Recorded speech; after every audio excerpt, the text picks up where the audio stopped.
Okay, good morning, everyone. Thank you so much for being with us here again today. And I'd like to once again thank the Kingdom of Saudi Arabia and the Ministry of Justice, as well as the Judicial Training Center for hosting such a wonderful event. My name is Chris Diaz, and I am the Assistant Director for International Programs at the Bolch Judicial Institute at Duke Law School in the United States. And I'm very privileged today to have the honor of moderating this second panel discussion for you on developing specialized training programs for new judges and lawyers. And with me on stage today from the Kingdom of Saudi Arabia, we have Honorable Ibrahim Al-Qudadi, who is the head of the Research Center at the Ministry of Justice. From the United States, Ms. Mira Garari, who's the director of the International Office at the Federal Judicial Center. From Egypt, Dr. Majdi Salama Diab, who is the Assistant Minister of Justice for the National Center for Judicial Studies Affairs. From the United Arab Emirates, Dr. Mohammed Al-Kamali, Director General of the Judicial Training Institute. And from Italy, Ms. Silvana Sciarra, President of the School for the Judiciary. So thank you all for being here with us today and for engaging in this conversation.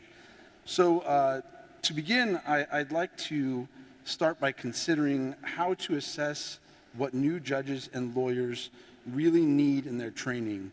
What methods have you employed that you find work best for identifying these needs, and what are those? And Honorable Ibrahim Al-Qudadi, I'll start with you, please, sir.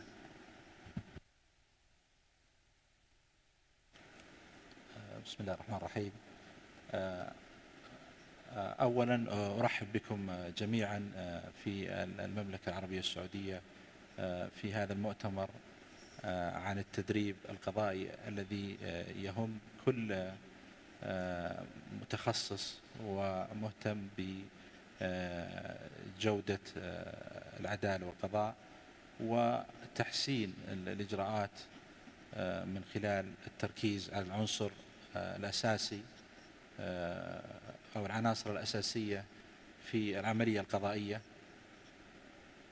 وأسعد اليوم بمشاركة الزملاء من دول مختلفة ومشاركتهم الأفكار المتعلقة بالتدريب.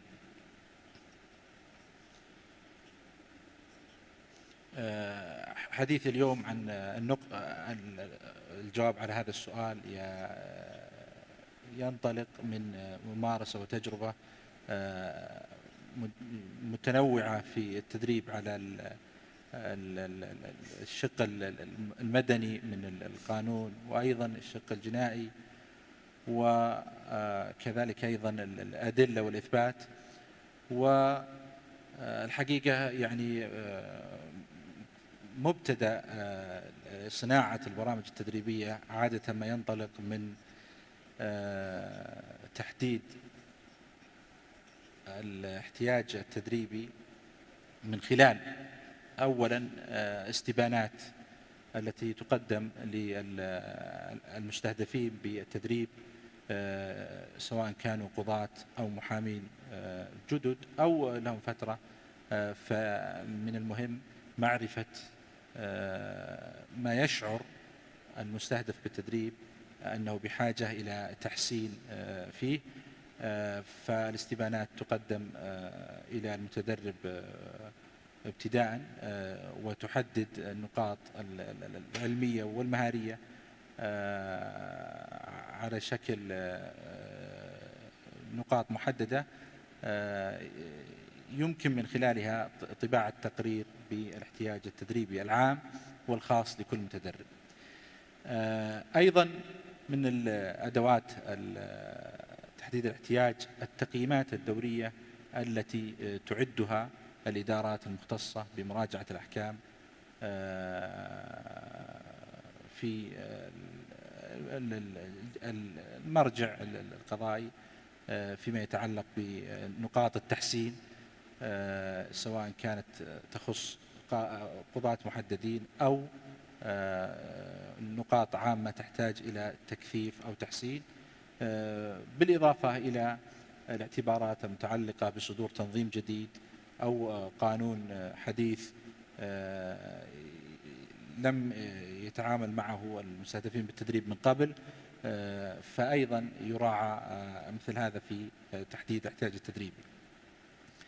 أعتقد أن ما أشرت إليه قبل قليل هي نقاط أساسية ربما يعني هي مشتركة كذلك في عدد من البرامج التدريبية، لكن ما يمكن أن نضيفه بهذا الصدد أننا أيضا جربنا طريقة جيدة وناجحة، وهي ما يعني يمكن تسميته بالاختبار التكيفي أو التقييم التكيفي، وهو تحويل البرنامج التدريبي إلى مادة تقييمية تتكون من أسئلة وإجابات اختيارية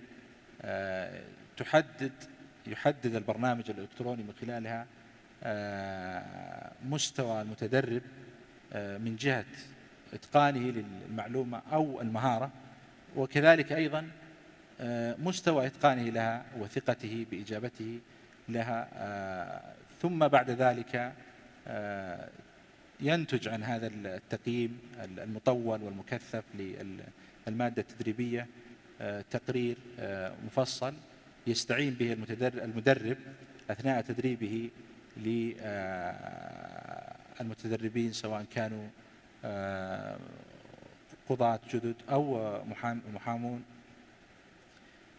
في معرفة احتياجاتهم الخاصة لكل متدرب أو الاحتياجات العامة، نقاط الضعف من خلال التقرير، فيركز التدريب على هذه نقاط التحسين التي ظهرت لديه في التقرير، وبناء عليه يكون التدريب محققا لغاياته وأهدافه من رفع كفاءة المتدربين.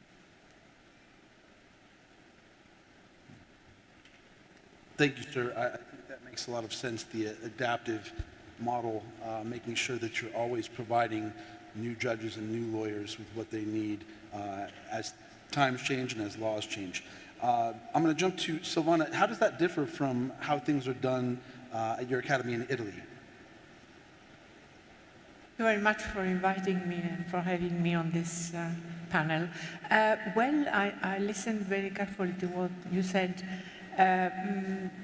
The emphasis in Italy is on a similar ground. Perhaps I could add there is a lot of importance given to the updating of judges on new reforms and opening up their minds, opening up their curiosity, so to say. They can listen to other languages and learn to listen to different cultures, if at all possible.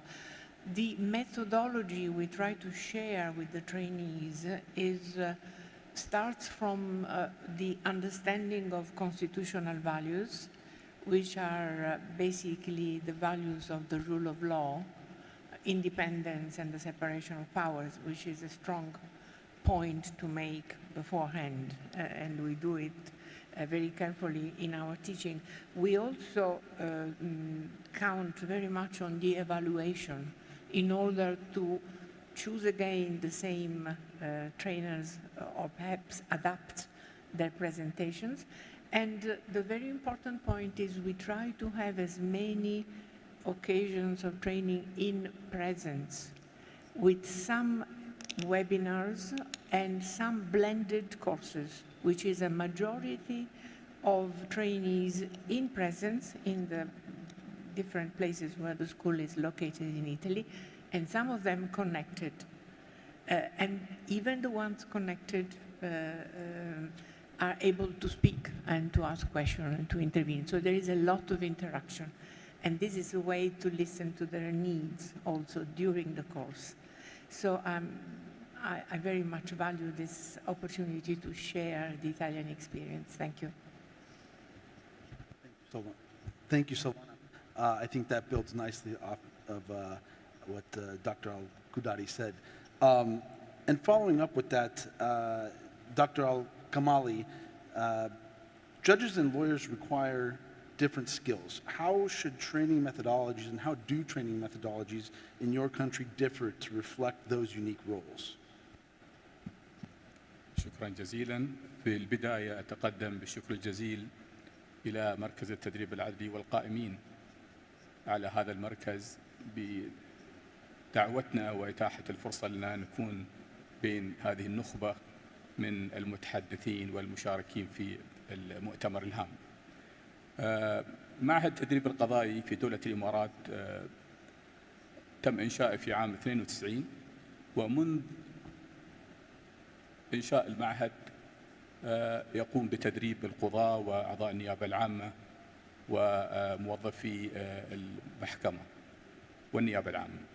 لكن في عام 2003، يعني قبل أكثر من 20 سنة، تم توكيل مهمة تدريب المحامين إلى معهد التدريب القضائي. وأعتقد عندما بدأنا ما كان في أي معهد قضائي يقوم بتدريب المحامين في ذلك الوقت. الآن في بعض المعاهد أيضا نهجوا هذا النهج في تدريبهم. عدد اللي تخرجوا من المعهد من المحامين يفوق 4500 شخص حتى الآن. 128 دورة قمنا بإعدادها في المعهد التدريب القضائي. أيضا قمنا بتطوير برامج المحامين في المعهد. بدأنا في البداية كانت المدة 6 أشهر، منهج بسيط جدا، كان أيضا بين التدريب العملي في مكاتب المحاماة وفي المعهد. الآن في آخر تطوير للبرنامج كان قبل 2 أو 3 أشهر تقريبا، صار المدة أكثر. من العام الماضي أيضا تم اقترح مسارين للمحامين: مسار يستطيع الشخص أن يحصل على الماجستير في نفس الوقت اللي هو يتم تأهيله كمحامي ممارس في المحاكم، والمسار الآخر اللي هو مسار العادي، مسار الماجستير، تم الاتفاق مع إحدى الجامعات الكبرى، والماجستير يتم تدريسه باللغة الإنجليزية، لأن أيضا لاحظنا أن المحامين يحتاجون إلى اللغة الإنجليزية في ممارسة عملهم، باعتبار أن لغة التجارة عادة اللغة الإنجليزية. ثانيا، في دولة الإمارات هناك محاكم أيضا موجودة في المناطق الحرة، وهي المحاكم التي أيضا الممارسة فيها باللغة الإنجليزية تماما. فبالتالي تم يعني طرح هذا البرنامج، برنامج الماجستير. طبعا نحن مستمرين في هذا النهج، لكن يعني من ناحية المهارات المختلفة هناك مهارات مختلفة للمحامين وللقضاء، وبالتالي البرنامج مختلف، برنامج القضاء عن برنامج المحامين، رغم أن هناك يشتركون في مسألة التدريب النظري والتدريب العملي والمحكمة الصورية سواء للجانبين، والورش التفاعلية ورش العمل اللي ممكن يتم تقديمها لهم واستخدام التقنيات الحديثة. لكن هناك في أشياء يختلفون المحامين عن القضاة. القاضي عادة هو ماهر في الكتابة، العكس تماما بالنسبة للمحامي. صحيح أنه يجب أن يكون عنده مهارة في الكتابة، لكن يجب أيضا يكون عنده مهارة في الإلقاء. فالمرافعات الشفوية مهمة جدا، خصوصا عندما يكون القاضي أمام المحكمة الجزائية، لأن الإقناع مهم جدا في القضايا الجزائية. أيضا بالنسبة للمحامين كيفية وصول المسألة إلى القاضي مهم جدا، لكن لو نظرنا إلى القضاة، إدارة الجلسة وإدارة الوقت مهم بالنسبة لهم. فبالنسبة للقاضي يجب أن يستطيع أن يسيطر على الجلسة حتى لا يسحب المحامي إلى اتجاه آخر، وبالتالي يكون إطالة أمد التقاضي.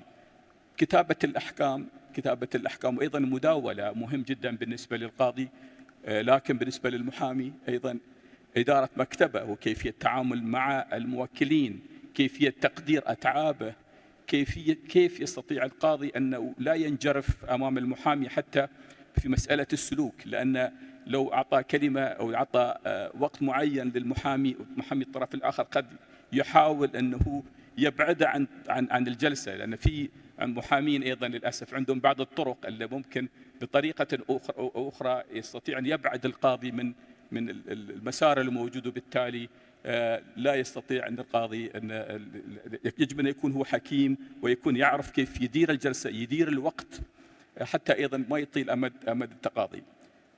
لو نظرنا أيضا في مسألة الحكم، القاضي يجب أنه يعرف كيفية تلخيص الدعوة، مسألة كيفية كتابة أسباب الحكم، كيفية إنزال القانون والفقه على الموضوع، وفي النهاية وصول إلى المنطوق.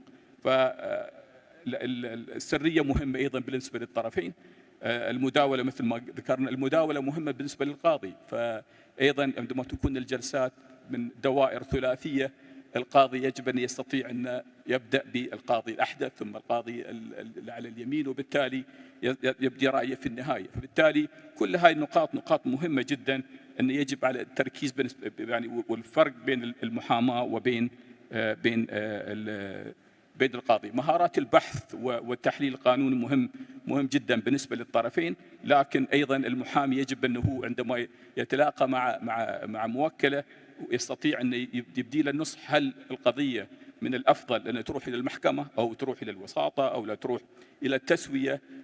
مدى نسبة نجاح القضية مهمة جدا بالنسبة للمحامي، وبالتالي هناك بعض التقنيات المهمة والمهارات اللي يجب أن يكون عند القاضي وليس عند المحامي، وبالعكس تماما. وبالتالي نحاول أن نحن من خلال هذه المنهجيات أن تكون صورة واضحة من خلال ورش العمل والمحاكاة والتدريب التفاعلي بالنسبة للقضاء، وأيضا بالنسبة للمحامين، بالنسبة لحضور الجلسات المحكمة السورية بالنسبة للمحامين، وأيضا بالنسبة لي في القضاء. أيضا مثل ما ذكرت أن أيضا سلوك المحامي أمام القاضي مهم جدا، كيف يستطيع أنه هو يقنع القاضي بطريقة أو بأخرى، ويستطيع أن أيضا ما يضيع الوقت بالنسبة لإدارة الوقت وإدارة الجلسة بالنسبة للمحامي، حتى يتم التأكد طبعا من نتائج التدريب. يجب أيضا في النهاية بالنسبة للقاضي وأيضا بالنسبة للمحامي قياس آثار التدريب في المعهد. فبالتالي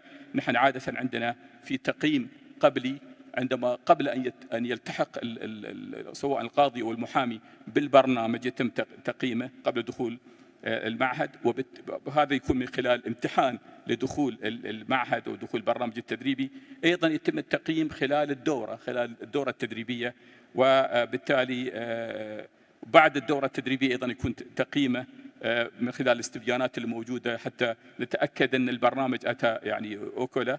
وأيضا في النهاية أيضا بعد التحاقه بالبرنامج التدريبي من خلال بالنسبة للمحامين من خلال المتابعة مع مكاتب المحاماة، هل استطاع أن يوظف المعلومات اللي حصل عليها خلال البرنامج التدريبي، استطاع أن يوظفها في مكتب المحاماة، وبالتالي ضاف عليه وتم تصقيل هذه المواهب في مكاتب المحاماة من خلال حضور الجلسات مع المحامي أو من خلال وجوده في أمام المحكمة ووجوده في مكتب المحاماة. بالنسبة للقاضي أيضا بعد مرور فترة من الزمن من خلال التفتيش القضائي يتم تقييم القاضي نفسه حتى نستطيع أن نوصل أن بالفعل هو استفاد من البرنامج التدريبي. إذا كان في خلل موجود يتم مراجعة المنهج، يتم مراجعة المحاضر اللي قام بتدريسهم حتى في النهاية نوصل إلى تقييم. وأيضا هناك تقييم مستمر موجود سواء بالنسبة خصوصا بالنسبة للقضاة، هناك تقييم مستمر لأن يترتب عليه أنه يترقى على هذا التقييم. بالتالي لو كان هناك خلل موجود، ثغرات موجودة، يتم إرجاعه مرة ثانية للمعهد ونقوم أيضا بتدريبه حتى يوصل هو إلى المراحل الثانية الابتدائي والاستئناف والعليا، ويكون عنده مسار تدريبي واضح. Thank you, sir. It's clear that you have an extremely robust methodology that you're employing in the Emirates, and I would hope that many of us have such intricate and robust systems. Mira, I'm going to turn to you. Judicial training institutes around the world, especially you as well-traveled as you are, you know, they need to decide what topics are most important to teach new judges. In addition to the knowledge-based programming that focuses on issues frequently arising in law, induction programs must also address judicial skills and values. Could you talk a little bit about how judicial education in the United States and also in your travels and work around the world provides opportunities for skills building and judicial identity formation? And thank you for the opportunity to be here. It's great to see familiar faces and meet new people and to learn from colleagues around the world. I like this question very much because I find in conversations that when we talk about preparing new judges for their role, the tendency is to think about knowledge, and clearly judges need to be well-versed in areas of law. In the United States, we have a slightly different orientation, in part because the nature of the judicial career is so different. Our judges come from the practice of law. Most have 15 or even 20 years or more experience as practitioners, usually as highly regarded practitioners. The key issue for them as they enter the courts is what is unique to being a judge? What is the judicial identity all about? And this really comes down to, when we think of education and competencies, the attitudes, the values, what it means when you're in a courtroom and everybody's looking at you. One thing we remind new judges is that when a litigant is in the courtroom, it's more often than not a happy event. It's usually something that's stressful, and there's really an obligation of the judge to be empathetic and to express their interest and their concern, to listen. These are all part of the values and identity formation. There's the obvious, the codes of conduct, but then there's also the norms of the profession. Judges around the world are highly regarded. They are independent, and that is an honor that they have to earn each day in their behavior in the courtroom, with the litigants, with the lawyers, with the court staff. I think a key feature of this idea of identity formation is also the pedagogy.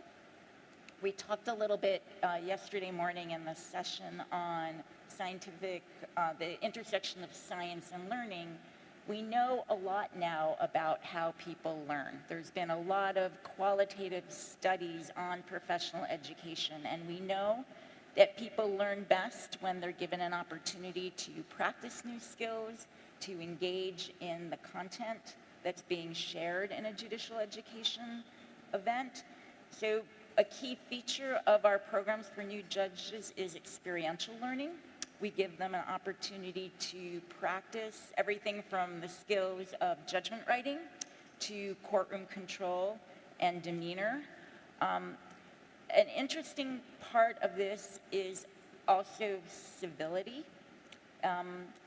We don't have an epidemic of incivility in the United States, thankfully, but an interesting data point that informs our development of judicial education is one of the key complaints against judges throughout the country is inappropriate conduct, whether it's being rude or disrespectful or just not being aware of the power dynamic in the courtroom. Certainly we hope for new judges that's not an issue. For more experienced judges, the weight of the task of judging, the immensity of the caseload, the pressure, the growing threats against judges that we read about all around the world, this takes its toll. When Judge Jeremy Fogel was director of the Federal Judicial Center, he made that issue a priority for our programs, for new and particularly for experienced judges, how to be mindful of their role, how to be aware of the pressures, and how to communicate and take care of these things. So I think the key elements of identity formation are both being thoughtful about the less obvious, the role of the judge, the communication in the courtroom and outside of the courtroom, and the way we go about this type of teaching. We heard yesterday some really interesting information about the use of artificial intelligence for training, and that certainly has its place in a judicial educator's toolkit. But I think, in particularly for the norms of judging, the idea of discussion, debate, challenging one another in a more intimate small group environment is an essential component of the curriculum. Thank you, Mira. And Dr. Diab, could you talk a little bit about the same, how educators help new judges form a judicial identity in Egypt?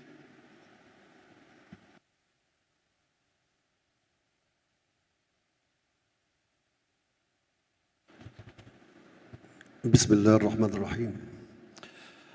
أستفتح بذكر الله العظيم والصلاة والسلام على النبي الكريم محمد صلى الله عليه وسلم.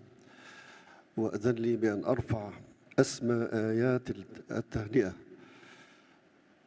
للمملكة العربية السعودية الدولة الشقيقة ملكا وأميرا وولي عهد ووزارة العدل، كما أرفع إلى السيد محمد الشرفان خالص الشكر على هذا المؤتمر الدقيق التنظيم، والذي أشعر بأنه يقدم فائدة حقيقية في مسألة التدريب القضائي، فأجدد له الشكر على ذلك. حتى أجيب عن سؤالك يتوجب أن نلقي ظلاً من القول بصدد الهوية المصرية عموماً في مسألة التدريب القضائي. هذه الهوية المصرية لها روافد عدة، أما الرافد الأول فهو ذلك العمق الحضاري التاريخي للدولة الذي يعود إلى 7000 سنة من الحضارة، قدمت فيها الكثير من العطاءات للبشرية على مختلف العلوم، في الطب وفي الفلك وفي العلوم والرياضيات والحساب والجغرافيا والتاريخ، حتى تسلمتها حضارات أخرى استلهمت نبوغها وتفوقها في بناء حضارات جديدة نعيش في رحابها اليوم. وفي التاريخ الحديث واتساقا مع رؤية الدولة المصرية الجمهورية الجديدة 2030 لم تغب أهمية التدريب عن الدولة المصرية، فكان اهتمامها ومحورها الأساسي في البناء والتنمية العمل على الاستثمار في الإنسان، وذلك عن طريق التعليم والتعلم والتدريب، وذلك أيضا من خلال ربط مسألة التدريب بمستجدات العلوم والتكنولوجيا الحديثة، إضافة إلى العمل على نقل خبرات مراكز التدريب المصرية، وهي مراكز تدريب تتمثل في المركز القومي للدراسات القضائية كمؤسسة تدريب هي الأقدم في المنطقة العربية كلها. وأصبح هذا المركز فقط لا يقدم عطاءاته للقضاة المصريين، ولكن اتسع الأمر فأصبح ينقل المعارف والعلوم إلى الكوادر الإفريقية، ولنا تعاون كبير مع الدول العربية الشقيقة، وكم من دورات تم تنفيذها في هذا الإطار. أما بالنسبة لمسألة التدريب القضائي والتجربة المصرية، فنحن في مصر نصبو إلى كل تطور في هذا السبيل، ونستطيع أن نقول أن الدولة اعتمدت ما يعرف بالتحول الرقمي والعمل على الاستفادة من العلوم وتطبيقات الذكاء الاصطناعي في المنظومة القضائية. وبالأمس القريب كان لدينا قاض من قضاة المركز القومي للدراسات القضائية، وهو الزميل محمد مرعي، يقدم تطبيقات جديدة هي تجربة مصرية خالصة لم ننقلها من أحد، ولكنها نموذجا وطنيا اعتمد على العلوم الحديثة في الاستفادة من تطبيقات الذكاء الاصطناعي، وذلك في مجال نقل الصوت المسموع في المحاكمات إلى نص مكتوب، إضافة إلى الاستفادة في مجال تقدير النفقات.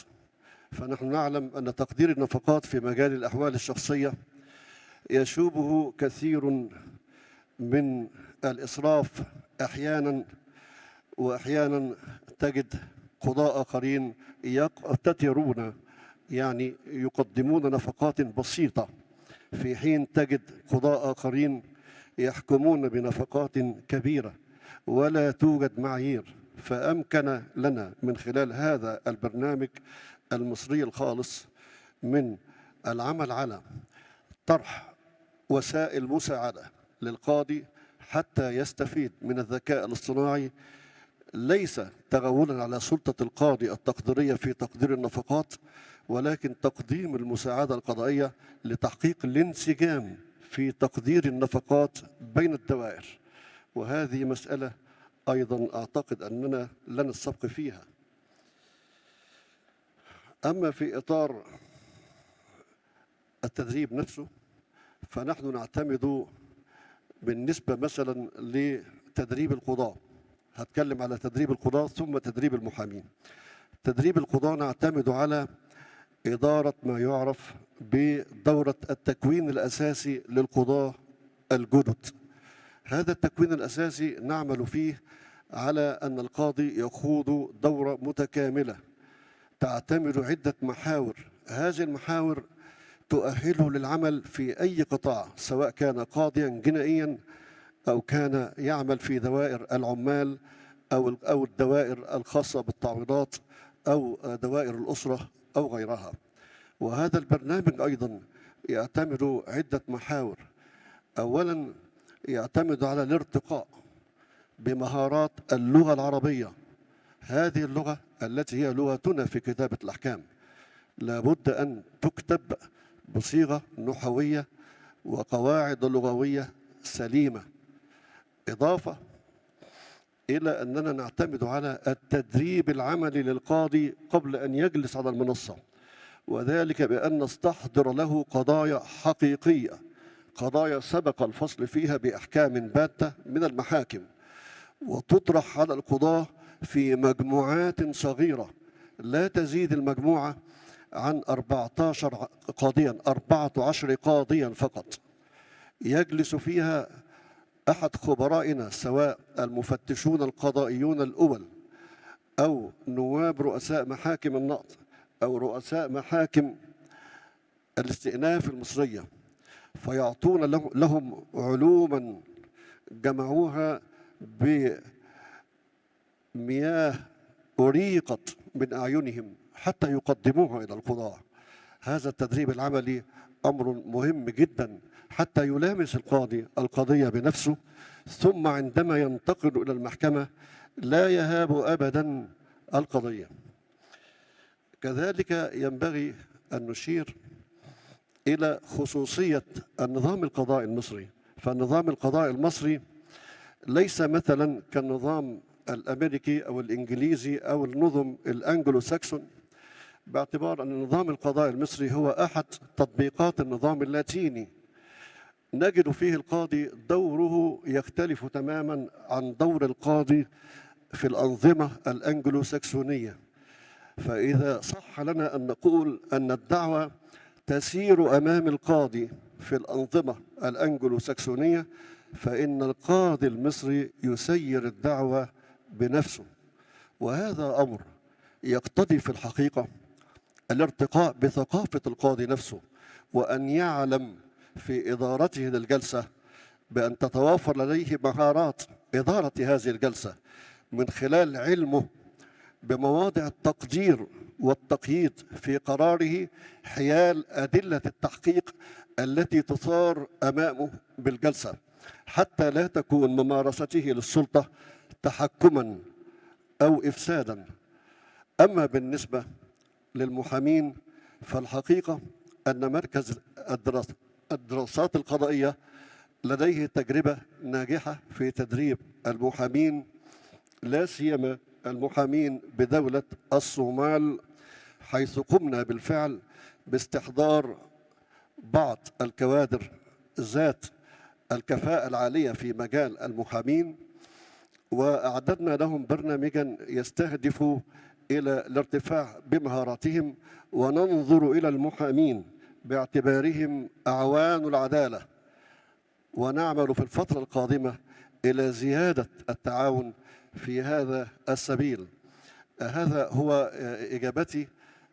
وإن كان لي أن أزيد فأستطيع أن أتحدث أيضا في مسألة قياس الأثر الخاص بالتدريب إن كان يعني في الوقت متسع، وهو يعتمد في الحقيقة على الاستعانة بإدارة التفتيش القضائي المصري. التفتيش القضائي المصري من خلال بعض المفتشين يتولون تقييم القاضي وتقدير أعماله، بالإضافة إلى ما يعرف بالامتحان القبلي والامتحان البعدي قبل خوض الدورة التدريبية وبعدها. هذه الملامح نعتبرها ملامح رئيسية للتجربة المصرية وإطلالة بسيطة على الهوية المصرية في هذا الأمر، وشكرا جزيلا.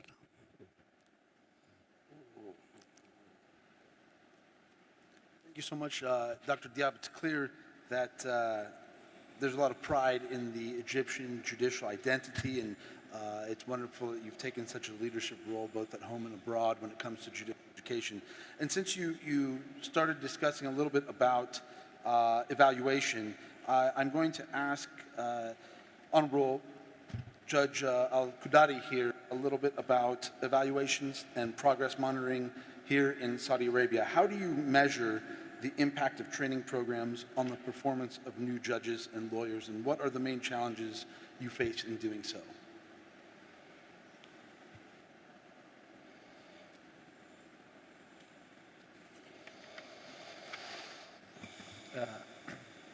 أشكرك مرة أخرى على هذا السؤال المهم، والحقيقة أن نصل بهذا السؤال إلى ثمرة التدريب ونتيجته. وإذا سمحت لي فإنني لأجل الإجابة على هذا السؤال سأستعرض رحلة القاضي الجديد وكذلك المحامي في تجربتنا في المملكة.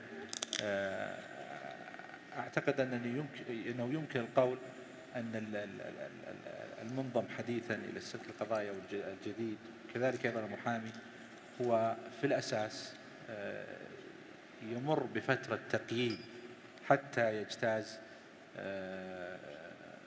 مرحلة الجدة. فالتقييم يحتف به منذ دخوله إلى العمل حتى تجاوز مدة زمنية قد تستغرق 4 سنوات. تقييم مكثف في جوانب متعددة. يدرك جميع المختصين في الشأن القضائي أن التقييم الموضوعي النوعي يشكل تحدي، وهو أصعب في الحقيقة في الواقع من التقييم الكمي. يمكن أن تضع مؤشرات واضحة لقياس الجوانب الكمية، لكن التقييم النوعي تحتاج إلى أن تختبر أو تقيم استفادة المتدرب بأدوات عديدة. ولذلك يبدأ إذا انطلقنا من القاضي يبدأ ببرنامج تدريبي يستغرق 2 سنين على الأقل، وقد يمتد إلى 3 سنوات بحسب الاختصاص الذي سيعمل فيه.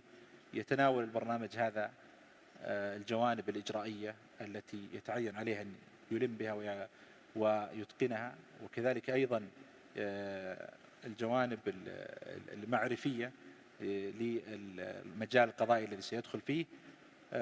وفي كل انتقالاته في مراحل دراسته أو تدريبه يتم تقييمه بشكل دوري في جانبين. الجانب الأول جانب العلمي، مدى استفادته العلمية كمعلومات، والتقييم الثاني هو مدى استفادته بقدرته على تحويل هذه المعارف وتوظيفها في الجوانب المهارية. في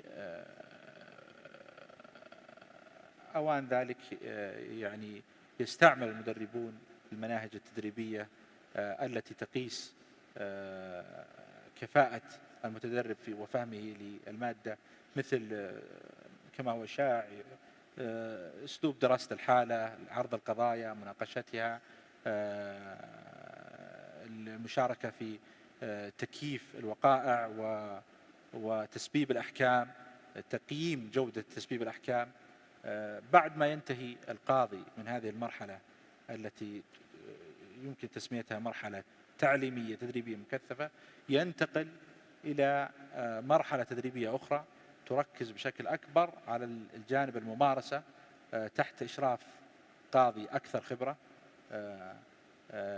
أيضا قاضي مختار يعني بصفته صاحب كفاءة وأداء متميز، يشرف على أداء هذا القاضي الجديد أو الملازم القضائي، ويطلق على القاضي الجديد لدينا ملازم قضائي،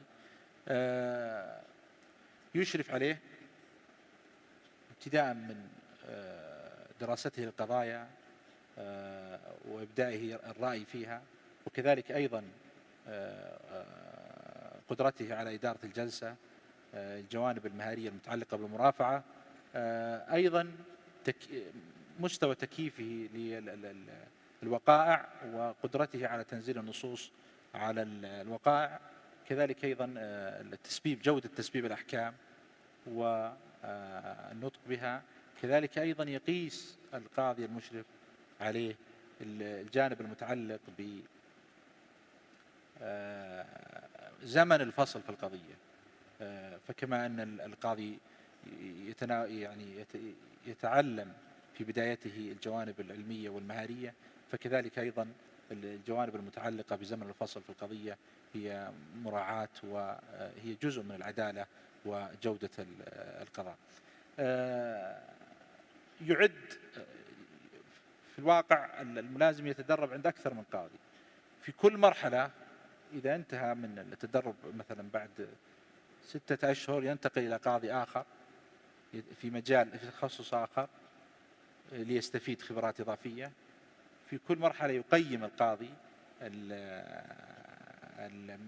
الجديد الملازم تقييما مفصلا في جوانبه العلمية والمهارية وأيضا السلوكية، ثم يراعي القاضي الآخر هذه نقاط التي تحتاج إلى تحسين في تدريبه له في المرحلة الثانية إلى أن يتم حدود 2 تقريبا، ثم يعد بشأن مدى كفاءته نموذج يستفيد منه هو أولا في تحسين مهاراته وكفاءته، ثم يدرب بعد ذلك على القضاء الذي سيوجه إليه بعد اجتيازه لمرحلة التأهيل تدريبا خاصا.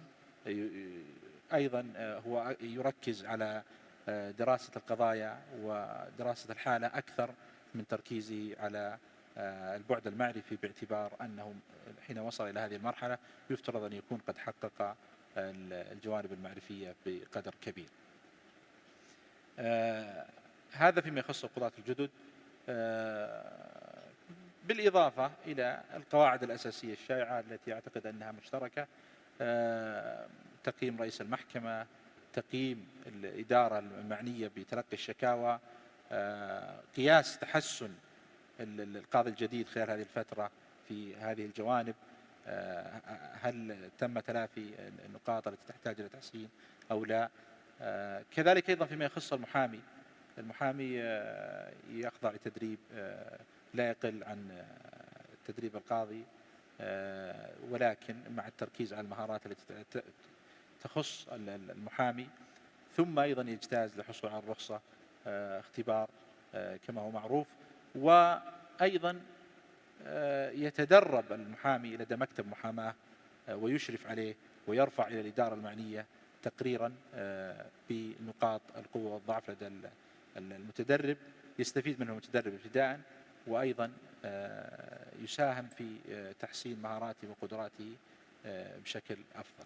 يعني هذه إشارة سريعة إلى التجربة، وأتطلع إلى سماع ما لدى الزملاء حيال ذلك.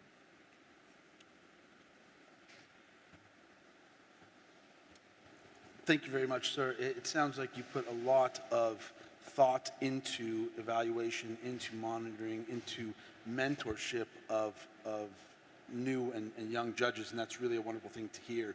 And I look forward to talking with you after the panel and seeing how we might be able to implement that in some of the ad hoc training courses that we run at the Bolch Judicial Institute.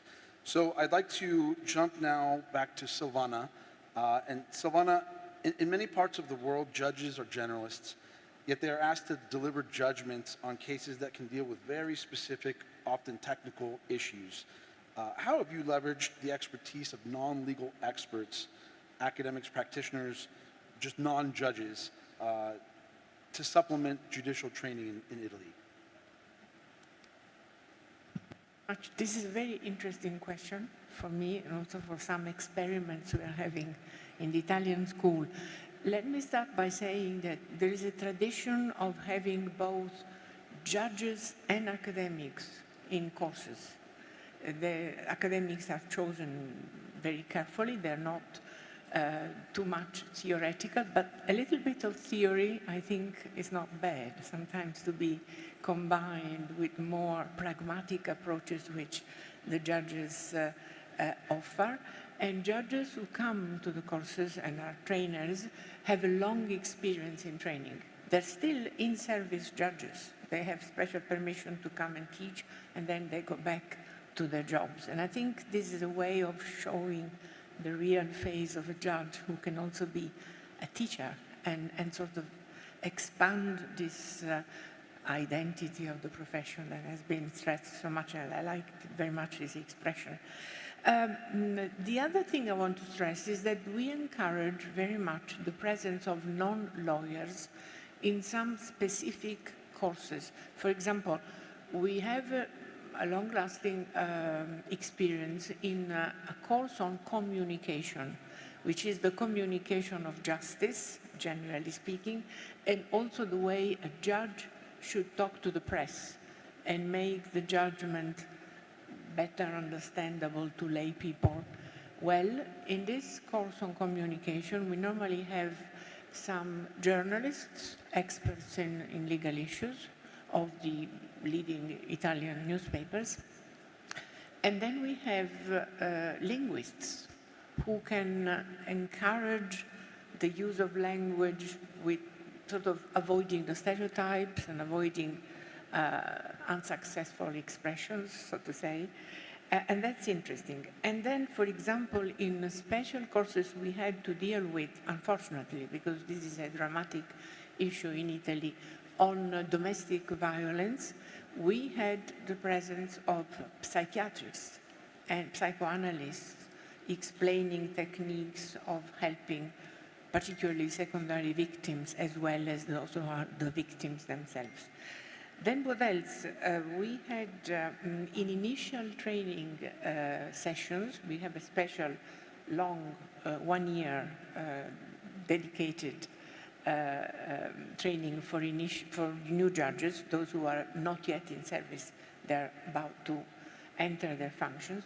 We had some specific sessions on bringing into the class some practitioners. For example, how does a judge in a labor law case read the wage prospect, which in Italy can be very complicated to read? So the issue is transparency of the salaries and how the judge has to assess each single voice of the wage prospect. Or maybe a specialist in budgets, in company law, and how to assess and how to read the budgets, and so on and so forth. For example, we had a special expert coming to explain the correct interpretation of a signature, so an expert in handwriting, detecting handwriting, and so on and so forth.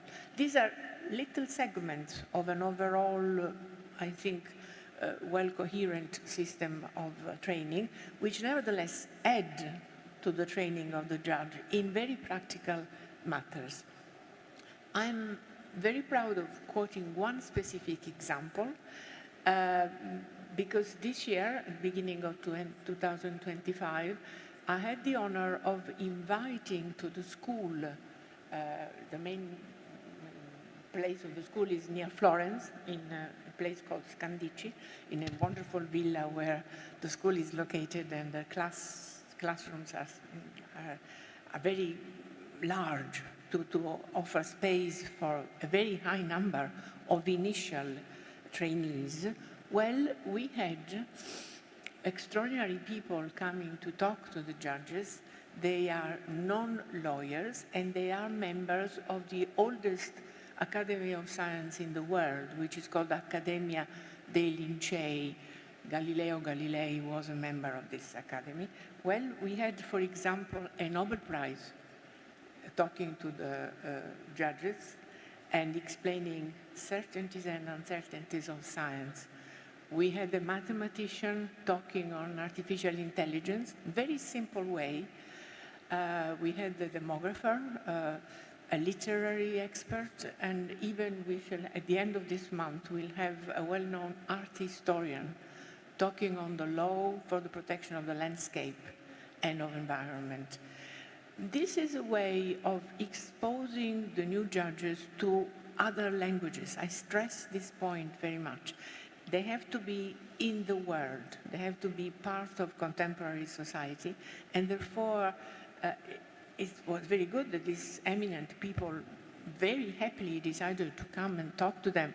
A very simple session, 45 minutes, with questions, and I was amazed to listen to the very interesting questions that the new judges, I say new because they are young and they are at the beginning of their career, they posed to these academics.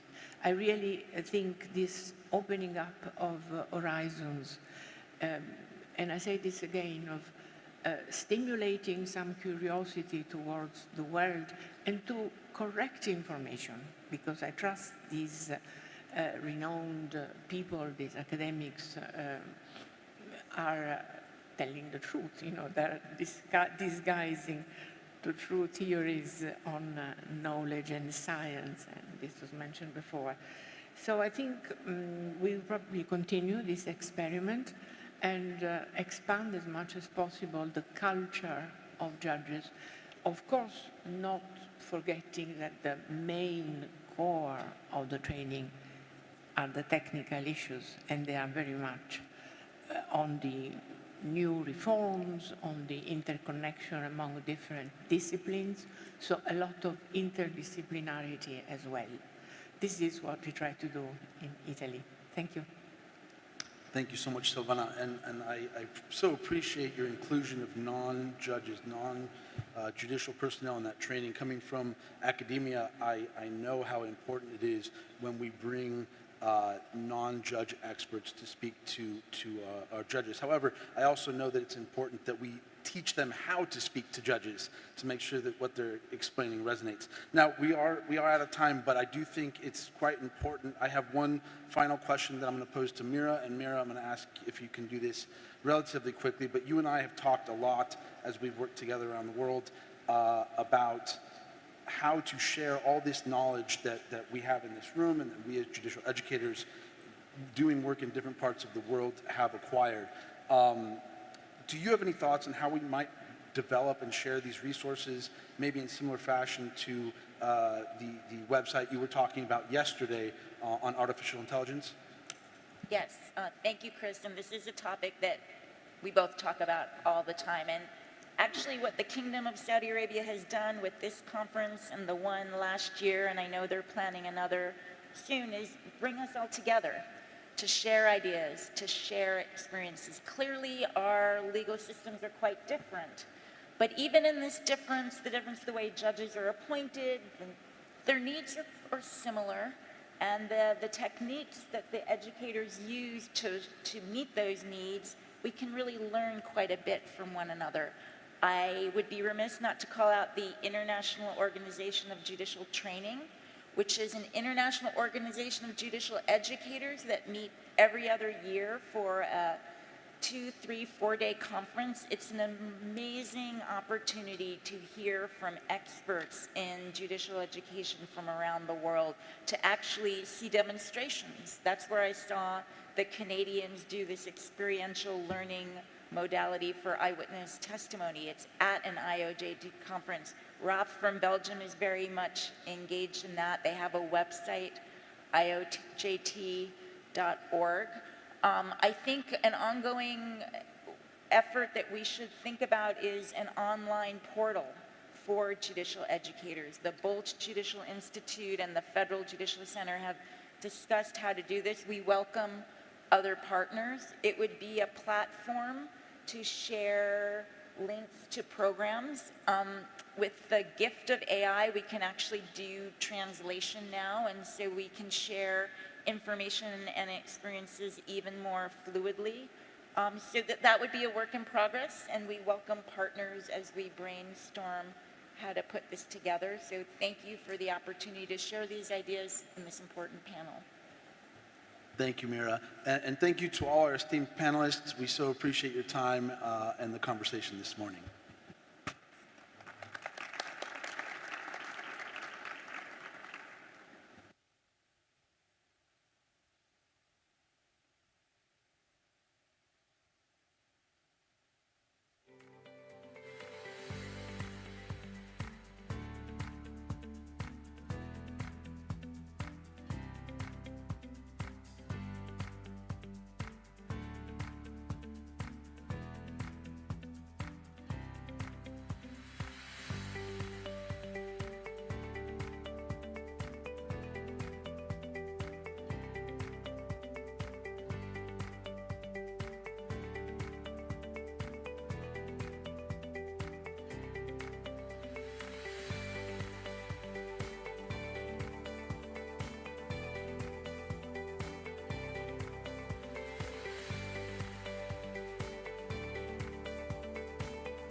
Okay, and just a reminder that we do have 2 workshops that are starting now, one in workshop A, one in workshop B, and at the conclusion of those, there'll be another panel here on the main stage. Thank you.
بسم الله الرحمن الرحيم.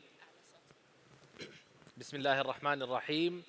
ستبدأ بعد دقائق الجلسة الحوارية الثالثة، وهي بعنوان توظيف الذكاء الاصطناعي في التدريب القضائي، التحديات والفرص والآفاق المستقبلية.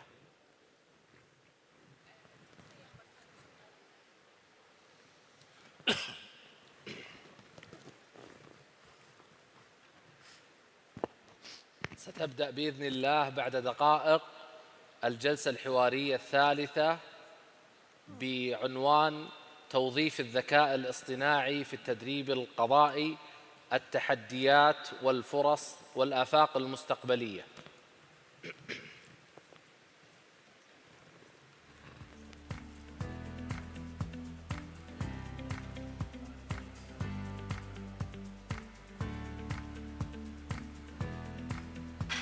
Are you based in DC then? No, near Virginia? No, in Florida. You're in Florida.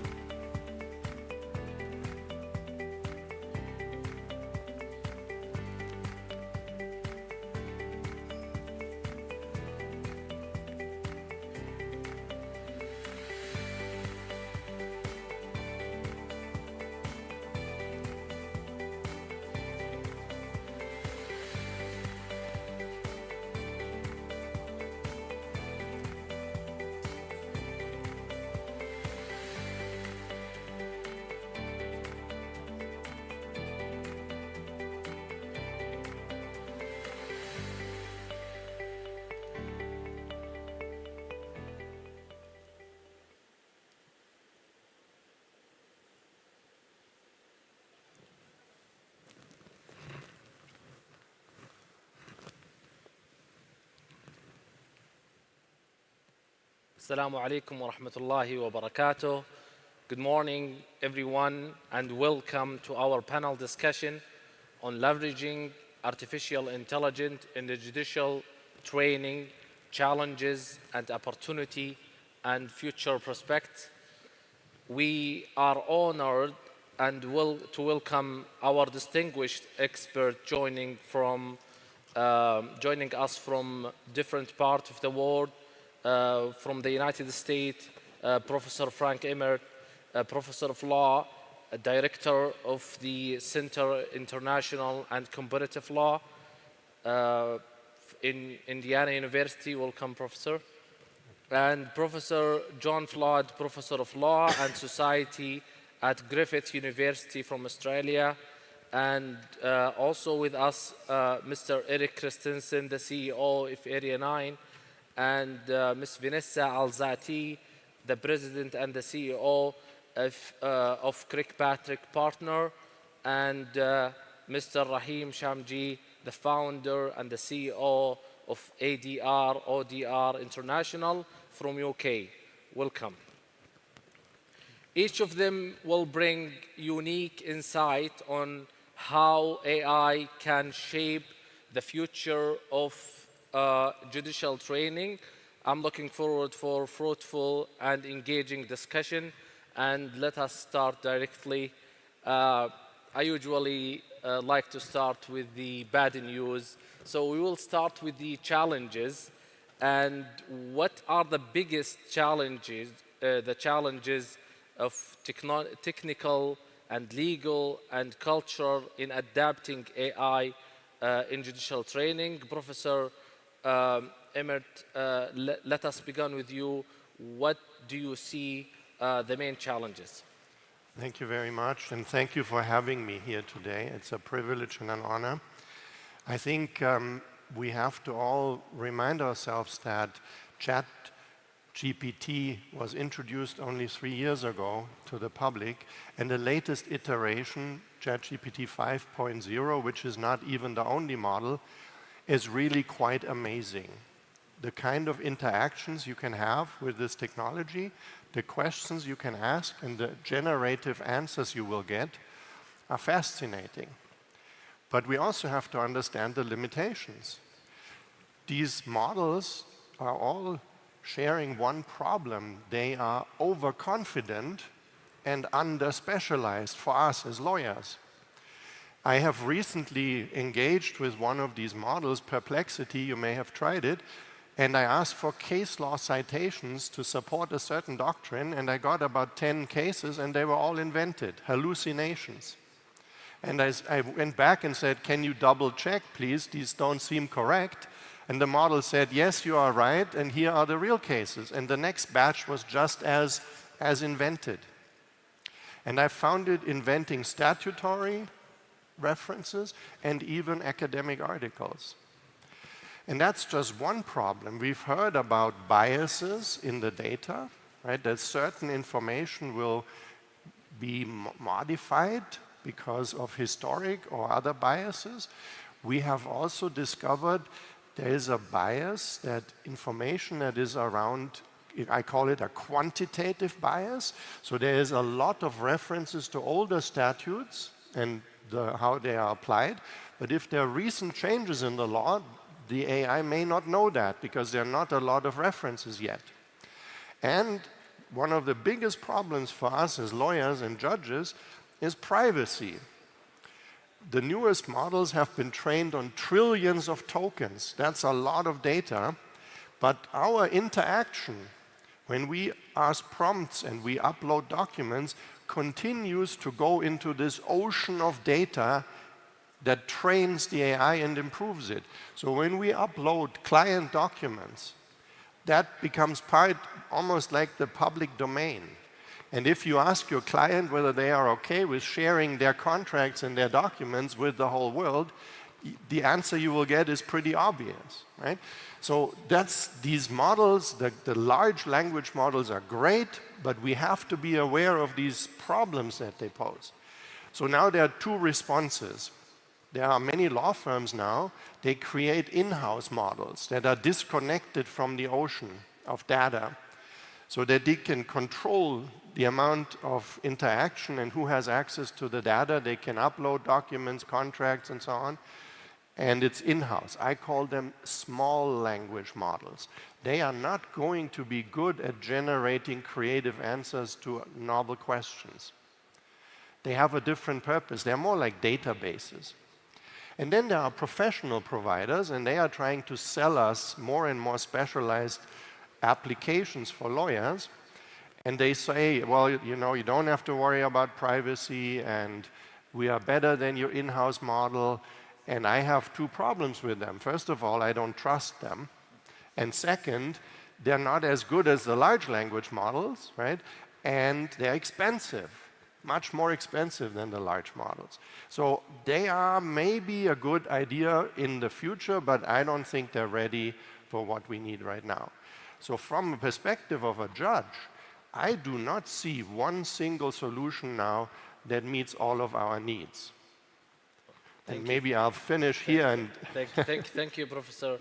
And with Professor John, we'd like to hear your perspective on what challenge stands out the most. Certainly. And thank you very much for inviting me. We make a categorical error in respect of AI. We tend to think of it as a tool. It's not. It's a lot more than that. It's effectively a partner in the way we work these days. The rate of change that's developing in AI, as Frank has just mentioned, it's ChatGPT, which is a part of AI, came out 3 years ago, and it's unrecognizable now from when it was then. But the speed of change, the rate of change, is such that it is becoming increasingly more powerful. And we have to develop the intellectual capability, which I don't think we fully have yet, of knowing how to work fully with this. And the more powerful it becomes, and some commentators are already speculating that artificial general intelligence, the next level of AI, may come within 5 years or so. If that happens, then we are working with a very different kind of artificial intelligence than we've had before. One which is capable of not just analyzing data, but creating problems, creating questions, directing research projects, basically doing everything that we can now. It is interesting that the EU AI Act says that all AI must have a kill switch, a stop switch. Well, if AGI were to come about, and it would be exceptionally powerful when it does, I'll give you one example just to demonstrate this. So Dario Amodei, the founder of Anthropic, has said that if vaccine development takes roughly a year to 2 years to do now, AGI could set up millions of simultaneous trials and reduce that 2-year period down to 2 months, or maybe even less. This is the speed and capability with which we are going to be working in a few years' time. Given that, if you had a kill switch, for example, it wouldn't work because the AGI is powerful and clever enough to move, to switch to something else. So you go off. No, it's already on over there. So sorry, that's not going to work.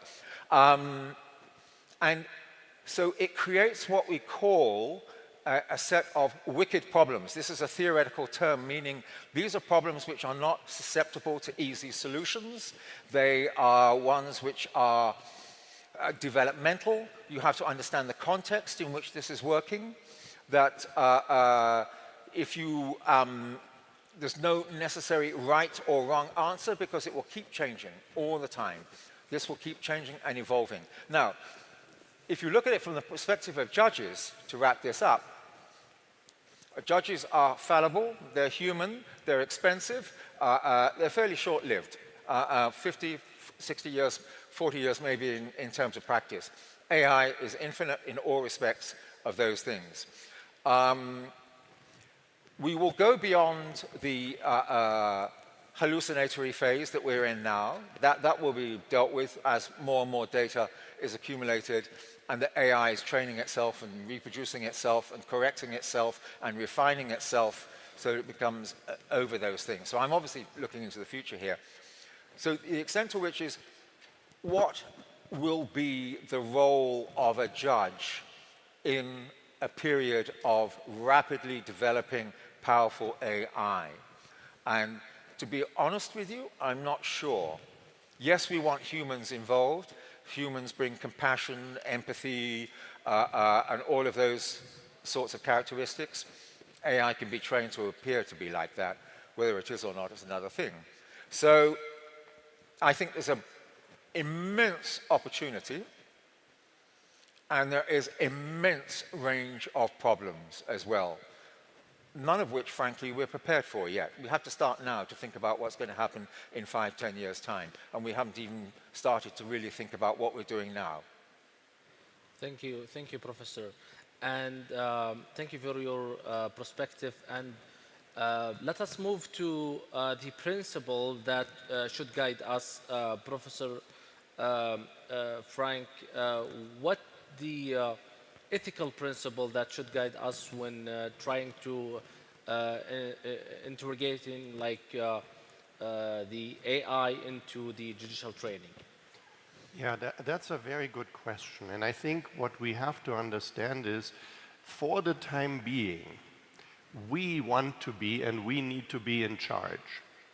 So we have AI policies for our students, and my colleagues at the university, they have different rules. Some say you cannot use it at all, and I think that's completely wrong. We have to prepare them for this new reality. But when I get a text, an article, a memo, anything from a student, they have to identify their sources, and they used to identify law review articles and so on. And now they also have to identify what comes from an AI so that we can actually track, right? They cannot appropriate this knowledge and sell it as their own. And I think this gives us some guidelines. A judge has to be in charge, has to be responsible, like the student is responsible for what they submit to me. If they plagiarize, I fail them. If the judge issues decisions that are unfair, that are inhumane, even if they are technically correct, that will damage the judiciary as a whole. It will damage the credibility and the respect for the judiciary.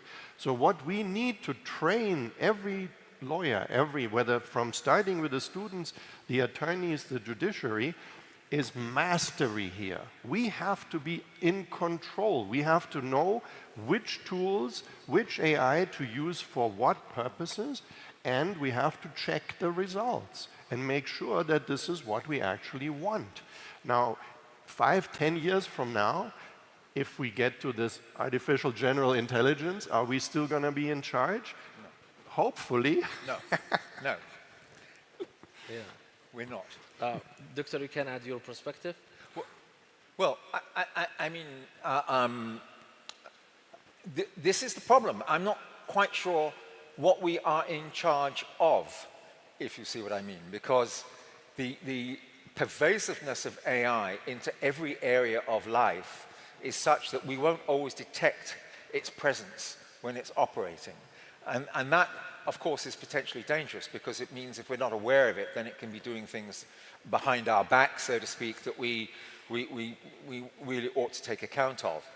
And this raises a whole series of ethical questions. I mean, ethics is not a simple issue. If any of you have ever tried out the MIT moral machine, which is about the trolley problem, do you kill one person on a railway line or do you kill several people on a railway line, and you have to make that choice? Look it up, it's worth playing because it will play with your brain quite a bit. AI will probably be like a massive moral machine constantly making ethical decisions, but on what principles? Are they utilitarian principles? Are they deontological principles? There are virtue ethics principles. You know, we have to imbue the AI with these characteristics so we can at least attempt to work with it, that it will behave in the ways that we think are accountable, responsible, and what we want to live with. Again, the main thing about powerful AI is the uncertainty that lies underneath it. Anybody who thinks that they can create a complete set of rules that will control AI is living in fantasy land. Thank you, Professor. Ethics are central, of course, and now, and gladly we have in our panelists here different backgrounds, so we will move to the private sector and hear from them about the promising opportunity. What are the promising opportunity for using and how can we use AI and evaluate in the judicial training? I'll start with you, Vanessa, on where do you see the biggest opportunities? Yeah, absolutely. So I think, like Professor John mentioned earlier, having AI and thinking of it as a partner or a sidekick.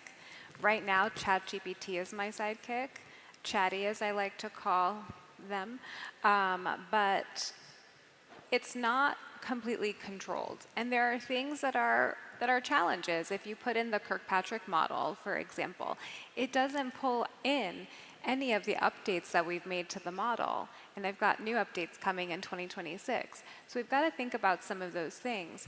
When we can think about the ability for us to, however, train specific agents to be able to be that sidekick and give it that learning and that background and the appropriate models and things like that, we have a really big opportunity to, develop more opportunities for folks to learn in the flow of work.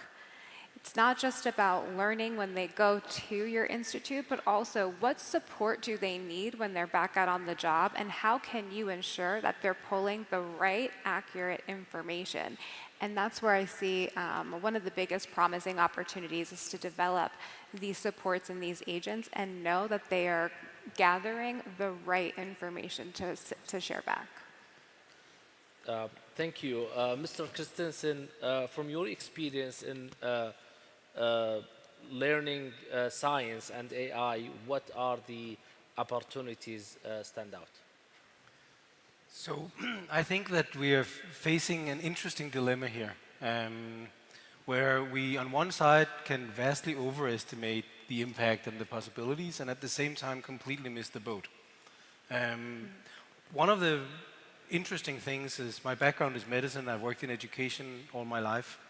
But I think the judicial field has a very similar problem as we have in those two areas, which is, what is the role of humans in the future?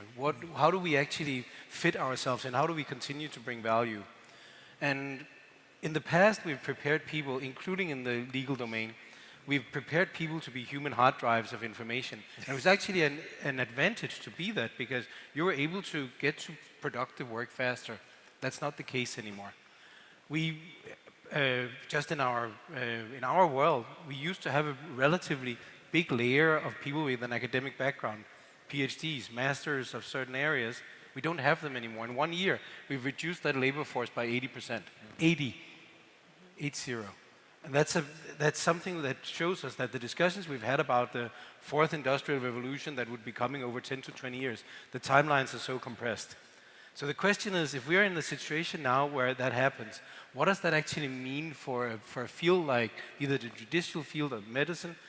One of the biggest problems, and I have an article coming up in Force tomorrow, where I'm afraid that one of the biggest challenges we have is, what do our kids, what are they going to do? And what are we actually going to do as a society for corporations, for the people who are already good? This is a gift. But what happens when it's only the best people right now who can benefit from it for the next few years? Which means that that career ladder that has been the foundation for adult education for years, even if universities didn't fully do their job, you would get into your first job and you would start to prepare and learn there, and then you would work your way up the ladder. Those jobs are not there anymore. So if those ladders are tumbling, where are they tumbling into? They're tumbling into no man's land. And I think that's the biggest challenge we have.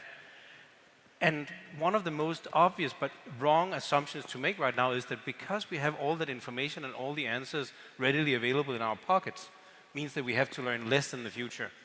I challenge you to think about it differently. We will have to learn more. It's only been going one way since the first industrial revolution, and it's only becoming accentuated now.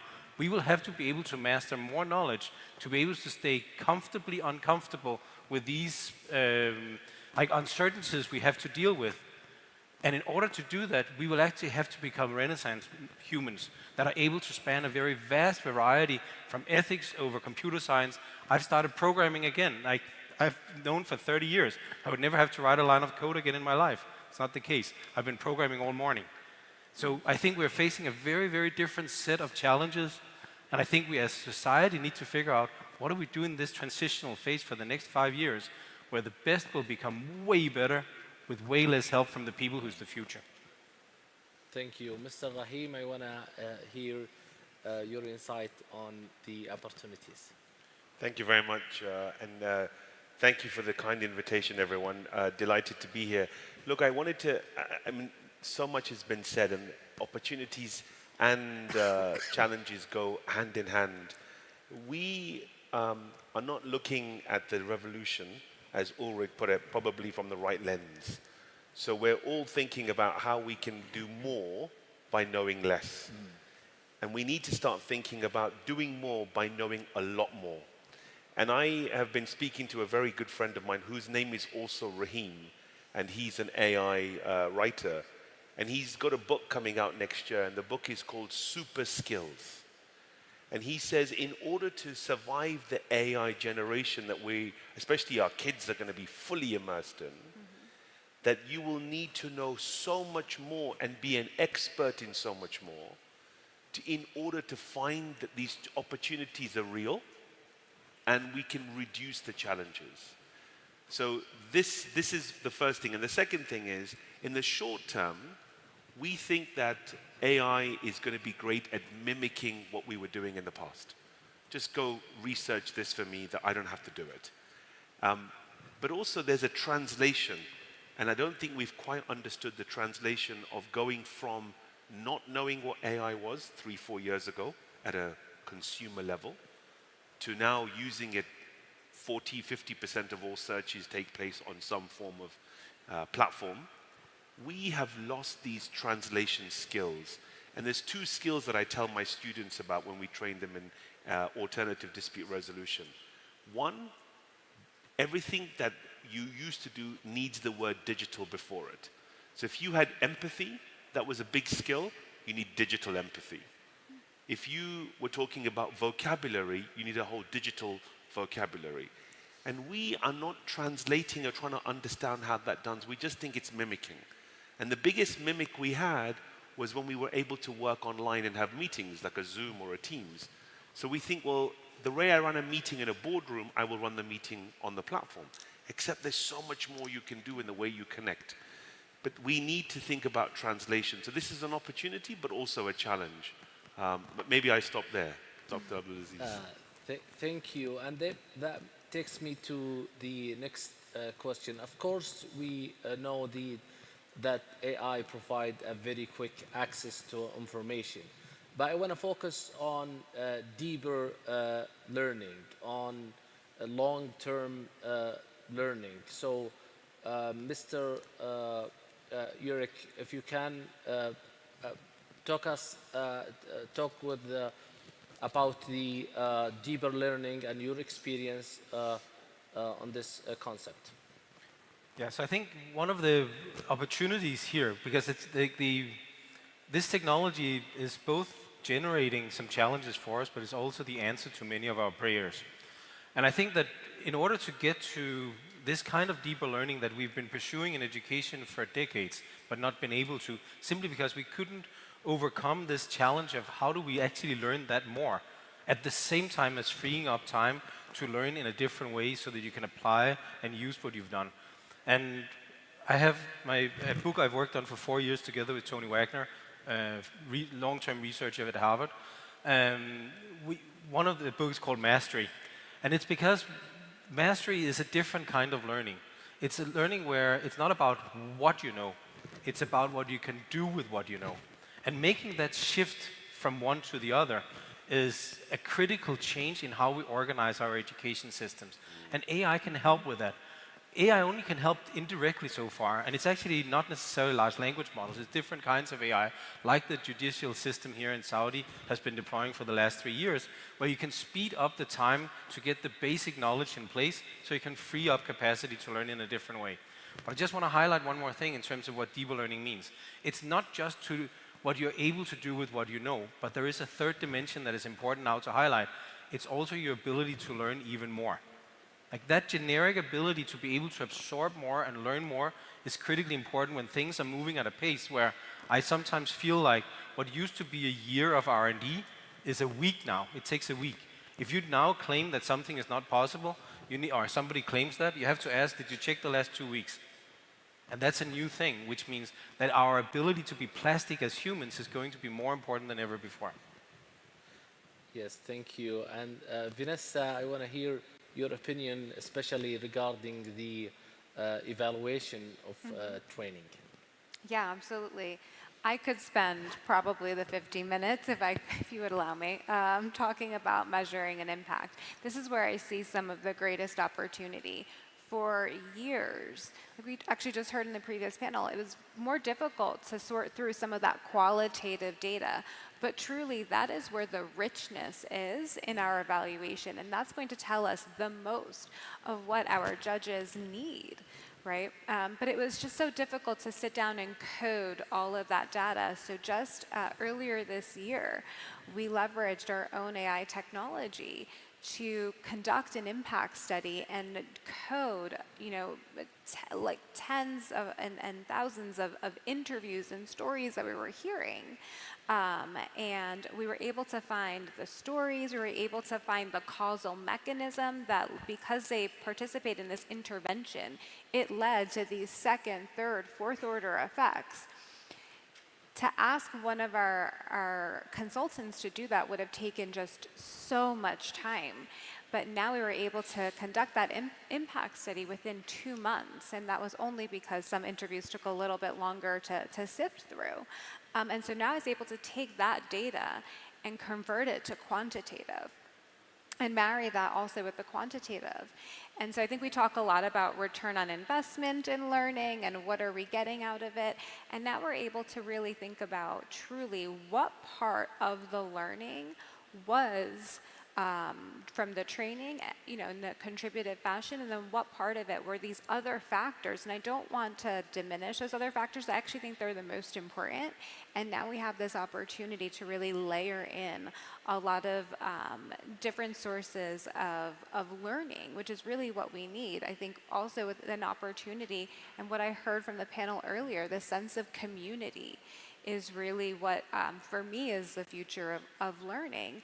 And we're going to be able to actually do some ambient intelligence and understand from that community and to be able to evaluate what is it that they need, what is working well, what are the success stories, and take that and apply that to the work that we're doing to then improve the training and continue to improve. And so I'd like for you all to think of evaluation as a continuous improvement process, which is more of the direction I'm taking the Kirkpatrick model, is it's a continuous improvement opportunity where we're not just doing after training evaluation, we're really evaluating throughout the entire program, and we're embedding it in different ways that folks don't even realize they're participating in evaluation.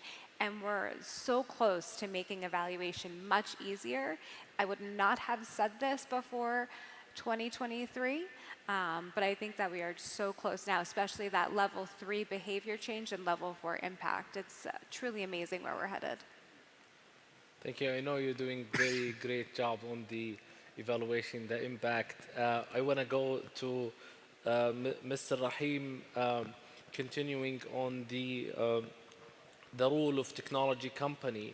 What role should the technology companies play in supporting the judicial training, and what makes a good partner? First of all, we have to define what is it we're trying to do with judicial training.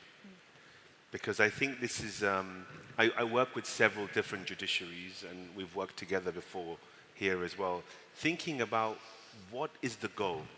And so I've got two observations on judiciaries from around the world. We have those judiciaries that allow people to become judges when they hit a particular level of seniority as a lawyer or experience and wisdom of age. And there are judiciaries in other parts of the world that I call professional judiciaries. These people will enter being judge in their 20s, in their 30s. And they come with different questions. The first question often is, how do we get the young people to think like older people? And can AI do this? And then we get the older judiciaries, the ones, I come from the common law. In the UK, to become a judge, you'd have to be served as a barrister or a lawyer for 20, 25 years at least before you get to the bench. And they're asking questions, how do I connect with younger people, and how can I do more cases with less work?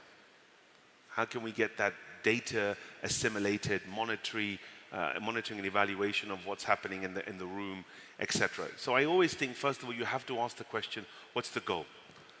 Once you know the goal, the other challenge is the judiciary in the legal system is a very small component of people, numbers-wise, but one of the most important.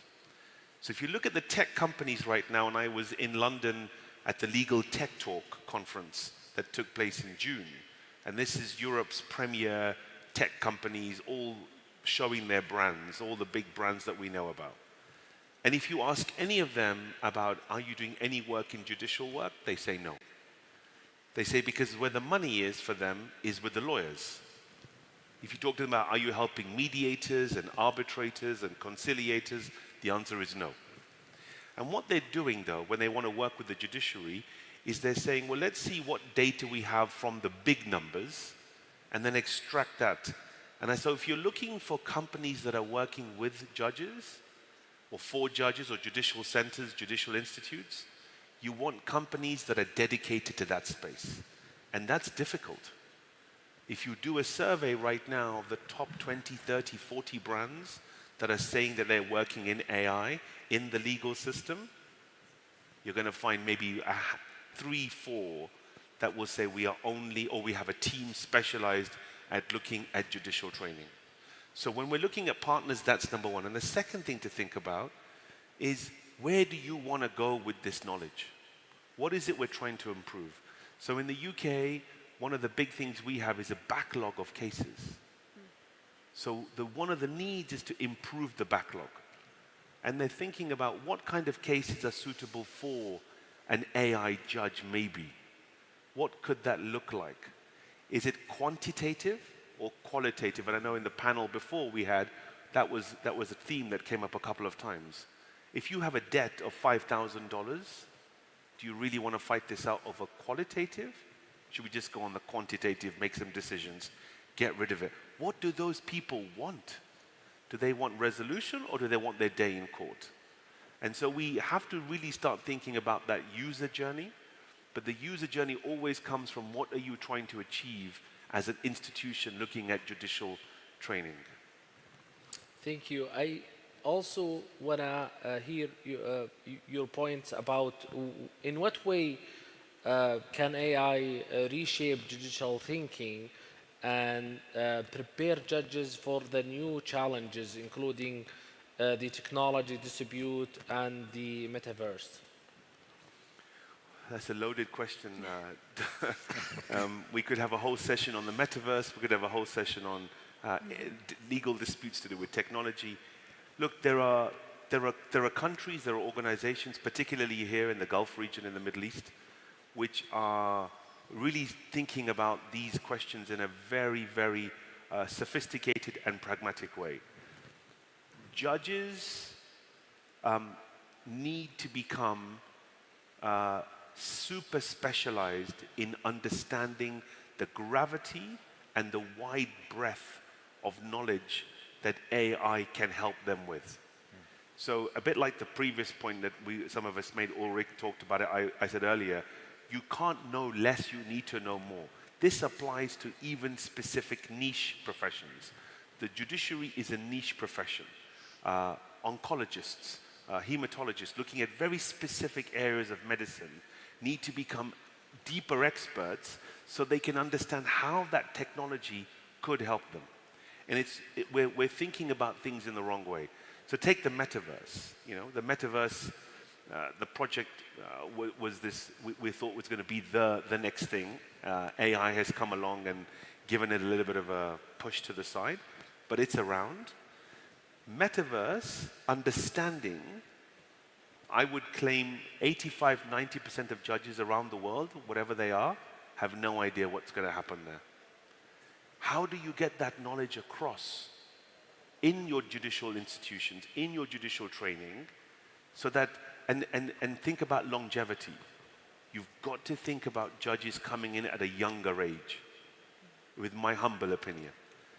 Because you cannot focus your mind on the most senior elements of judiciary where longevity is short, as John put it. By the way, the longevity of an average judge in the Western world is no more than 15 years. If you think about that as an average, 15 years is nothing. And why are we focusing all our energy also on only 15 years when we need to bring that down to a much earlier level? And you know, anyway, I could add lots more to that, but I'll stop there. Yeah. Thank you, and I know it's a lot to say about this topic. I want to shift to the future. Actually, attending several of the session here, and also from the last year at the same conference, a lot of ideas about using AI in the training, especially for the judicial training. I want to hear your perspective all about what you think about the future. The question was actually, how do you judicial training change in the next 10 years? But I realized with the AI, 10 years is a lot more than you think. Is a lot. So I cut it half for you. In 5 years, how do you see the judicial training changing under the influence of AI? I'll start with you, Professor. So I think I want to start with what we should not do. Number one, we cannot wait and see.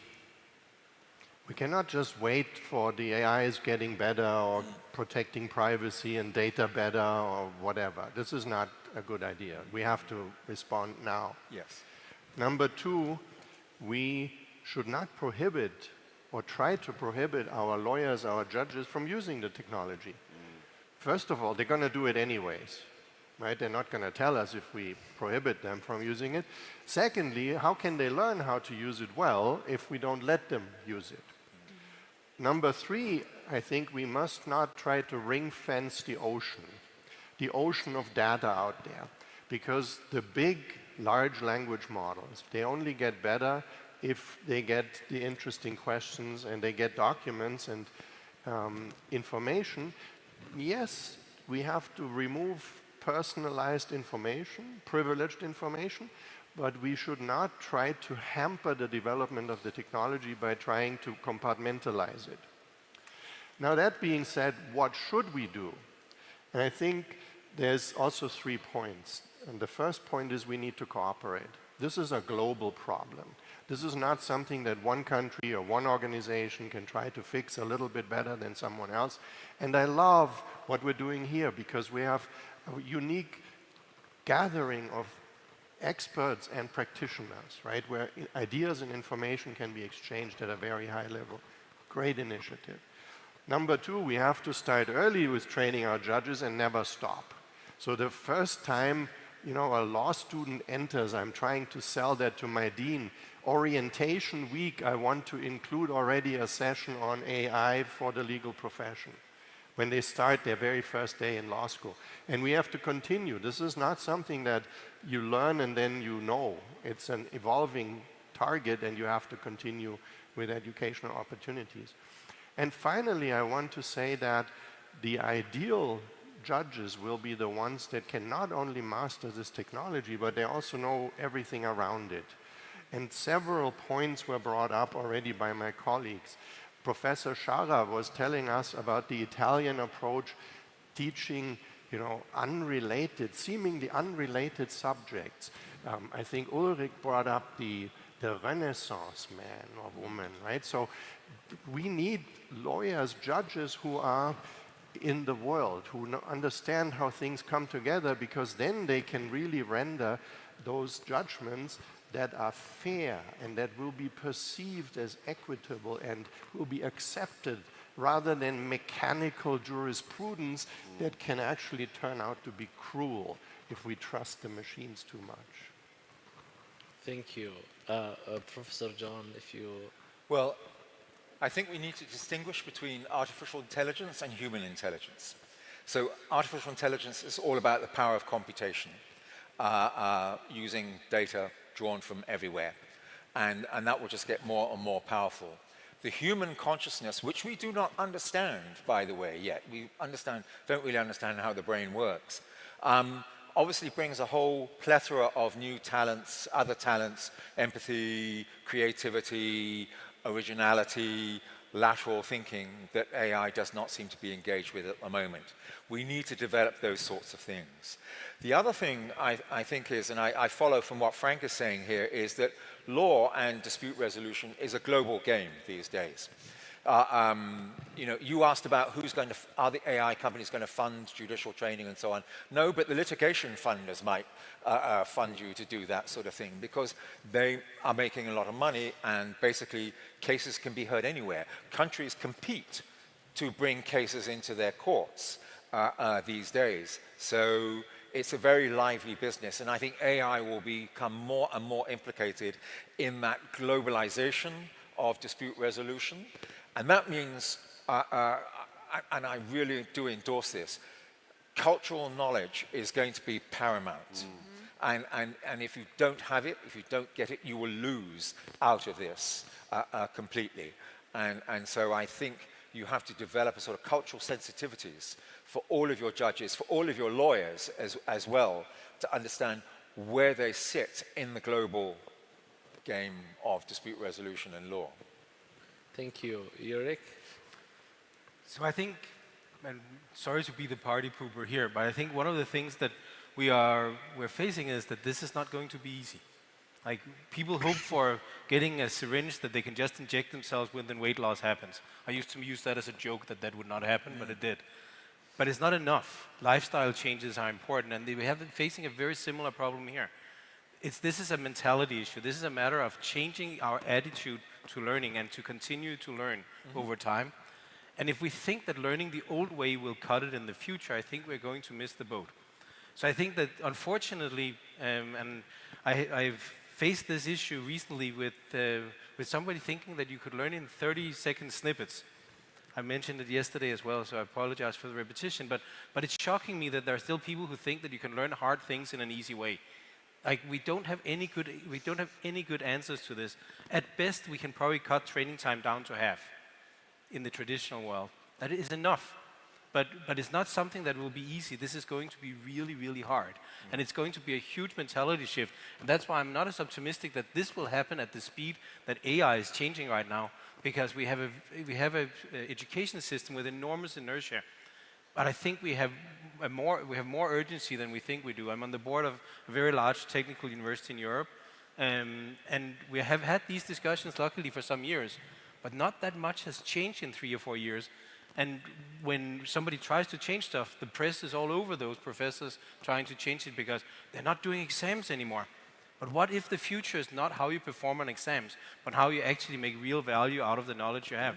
We need to start measuring things in a different way and establish new yardsticks for what good looks like. And that's going to be hard. Thank you. Vanessa? Yes. So I think what my colleagues have shared so far, I wholeheartedly agree with. Just before I came here, we hosted our own summit, and part of what we were doing was an interactive workshop, and one of the games we had them play was a yes and game, to get them out of this mindset as they were creating solutions of trying to do things the way that they've always done them. And it was this game of, yes, and if I could do this, then what could happen? And what else would I want? And we have to really start putting that yes and mindset onto our own work. Our workforce is transforming. Our education system is transforming. So let's put that yes and hat on and say, how would we really like to learn? We already know certain things, they don't work. We've been saying it, we've had these gut instincts, some evaluation data says that we need to change things. Now is our opportunity to say yes and really think about the way that we want to move things and just not stay stuck. 5 years, I think, is even a long time to think of where we'll be. I'm more moving year by year and having kind of a little bit of a long-term vision. So we've got to speed up our rate to change. So many challenges, so many opportunities, 5 years. I would say the following. When we think about the globalization of many things, we are living through the globalization of AI. Few tech companies are taking on the world. In the next 5 years, what will be very important from a judicial perspective is countries like the Kingdom and others take a stance on a values and cultural approach to make sure that that globalization is simply not colonization of the approach, but a deeper understanding of what values mean for these societies and these people. And we need to find different values and understand them, how they are appreciated. And the role of religion, the role of community can get completely lost if we allow globalization to take over from the judicial perspective. What makes judiciaries unique, what makes human beings unique, is that some level the decision is based on the notion of their own soul, their own view of the world, their relationship with their creator and with people around them. That's very deep, and that we would lose that if we globalize AI and judicial training simply as a product from there to here. I'll end with that. Thank you so much. And I think we are running out of time. If we can get in one sentence, I know most of our audience coming from the judicial training institution, they want to go with key advice in one sentence from each of our expert professor. So in one sentence, I would just suggest that so many good ideas were here discussed and presented that we must preserve and share with the world. This should be published online, open access, discussion papers, so that we can build on this, what is being started by these conferences here in Saudi Arabia. I'm going to say something probably contrary to what we were saying, which is to have a kind of a childlike demeanor approach towards the world, to be open, to be completely curious, to embrace all knowledge and information from wherever it comes, because all of it is going to be useful. All of it will feed into that creative process in the brain, and AI will be part of that process. So I would say, ultimately, be creative, be almost childlike. Thank you, Eric. I would say be deliberate about becoming comfortably uncomfortable. The greatest explorers I've ever worked with, no matter the domain, this is a common characteristic. They can be comfortably uncomfortable, and we will have to be uncomfortable in the next years. Yeah. I'm going to take it back to evaluation. You know, I think the most important thing that we can do during this time, when there are so many things pulling our attention, is really be intentional about the problem that we're trying to solve for, the goal that we have by solving that problem, and make sure we're continuously evaluating and being agile in that way, so that we're able to shift when needed, and be able to change our approaches. I would end with super skills are the future, and less is not more, more is more, and be proud of your values and input them into your deeper understanding of how AI will work. Thank you so much. We actually want to conclude with this great advice. Thank you very much for our panelists for sharing insights, and for our audience for joining us in this morning. This discussion has highlighted the challenges and the opportunities of AI in judicial training. I hope it provides valuable perspective for in the future. Thank you very much for listening, and thank you. Thank you. Great job.